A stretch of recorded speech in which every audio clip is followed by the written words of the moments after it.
Halo, Assalamualaikum warahmatullahi wabarakatuh. Perkenalkan, kami dari kelompok 4.1 Angkatan 5 peserta Latsar CPNS Kabupaten Majalengka tahun 2025. Hari ini kembali lagi di podcast Cerah Cerita ASN Berakhlak episode 3.1.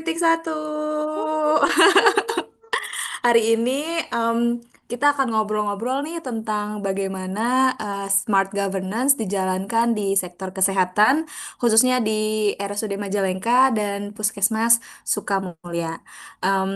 Pertama, digitalisasi pemerintahan itu bukan cuma urusan sistem ya, tapi juga soal perubahan budaya kerja di lingkungan ASN.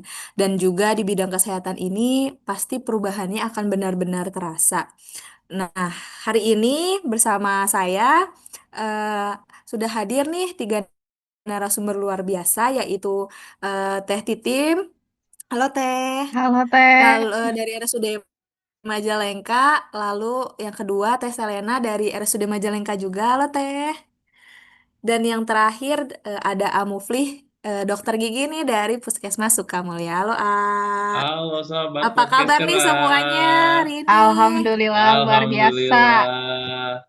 Salam Oh, sehat buat oke. pendengar podcast cerah. Cerah. Ah, keren banget hari ini. Langsung aja ya kita mulai nih. Pertama-tama banyak nih ASN yang ternyata masih menafsirkan smart governance itu cuma soal penggunaan aplikasi. Ya udah yang penting dari manual kita pakai aja aplikasi biar digitalisasi gitu. Padahal sebenarnya tuh fungsinya lebih luas. Betul nggak sih Teh Titim, Teh Selena sama Mufli? Nah, untuk Teh Titim nih dari RSUD Majalengka sendiri, boleh nggak sih Teh cerita gimana praktik smart governance kalau di RSUD Majalengka itu dijalankan ya? Boleh Teh sharingnya Teh, Oke silakan. Teh Farida, smart governance ya kalau di RSUD Majalengka sendiri sih kami tuh memaknainya sebagai tata kelola yang berbasis data yang transparansi untuk layanan. Itu misalnya di triwulan ketiga tahun ini aja RSUD Majalengka itu mencatat kalau misalkan kunjungan pasien HIV itu mencapai 970 kunjungan dan data itu langsung terekam di sistem SIM-RS atau rekam mediknya kita ya namanya tuh Zcare. Nah, dari dashboard digital itu manajemen bisa lihat tren kunjungan, kemudian beban poli, bahkan sebaran jenis kelamin pasien. Nah, sebenarnya untuk HIV sendiri itu ada sistem tersendiri Teh dari nasional yang namanya itu SIHA. Tetapi karena dari awal Oktober sampai dengan hari ini sistemnya itu sedang maintenance terus, jadi kami tidak bisa menarik datanya. Nah, karena ada Zcare ini nih, kita tetap merasa terselamatkan gitu karena walaupun sistem dari pusatnya sedang bermasalah, kita tetap bisa mengevaluasi dan bisa memonitoring pasien-pasien melalui sistem Zcare ini, Teh. Oh, keren ya. Jadi sistem itu bukan cuman berdampak lebih cepat, tapi juga lebih akurat. Soalnya kan data yang tersimpannya banyak gitu ya, Teh ya? Betul sekali, Teh. Jadi, bahkan dari pola data itu tuh kami tahu kunjungan tertinggi pasien HIV dari Juli sampai dengan September di RSUD Majalengka itu yang terbanyaknya di bulan Juli. Sehingga keputusan keputusan atau evaluasi ke depannya itu masih tetap bisa kita ambil dengan cepat dan berbasis data yang aktual gitu, Teh. Nah, itu tuh salah satu bentuk nyata dari smart decision making yang kita buat. Oke, oke, keren banget sih ya. Maksudnya aplikasinya padahal penggunaannya untuk ini, tapi dampaknya luar biasa gitu loh ke Iya, semua betul, Teh. bidang gitu. Mm. Oke, lanjut ya. Sekarang kita ke gilirannya Teh Selena nih dari sisi RSUD Majalengka juga. Bagaimana sih Teh data dari RSUD ini diolah dalam kerangka smart governance Teh? Boleh diceritain Teh? Oke, Teh, izin ya untuk menjelaskan. Di sekarang ini kami juga sedang memperkuat untuk konsep satu data kesehatan daerah namanya. Jadi di semua fasilitas kesehatan dari mulai rumah sakit umum daerah, kemudian puskesmas dan juga klinik-klinik yang ada di Majalengka wajib sinkron melalui sistem elektronik namanya. Kemudian saat ini juga sudah ada 27 puskesmas yang aktif di Majalengka dan 90%-nya sudah menggunakan aplikasi digital seperti Piker dan ada juga yang bernama Simpus. Tetapi kembali ya Teh ya, tentunya di digitalisasi ini tetap ada untuk tantangannya sendiri, di mana yaitu sumber daya manusianya, kemudian jaringannya, tetapi kita juga otomatis terus akan mendorong untuk peningkatan kapasitas baik dari karyawan, kemudian ASN-nya sendiri melalui pelatihan SPBE dan juga ada literasi digital. Seperti Oke, itu. baik. Jadi smart governance di sini tuh bukan hanya soal untuk efisiensi administrasi ya, Teh ya, tapi juga berdampak langsung ke layanan masyarakatnya gitu, Teh. Betul sekali Teteh. Kemudian ASN juga yang di sini harus melek data akan kemudian lebih cepat tanggap terhadap permasalahan yang ada di masyarakat.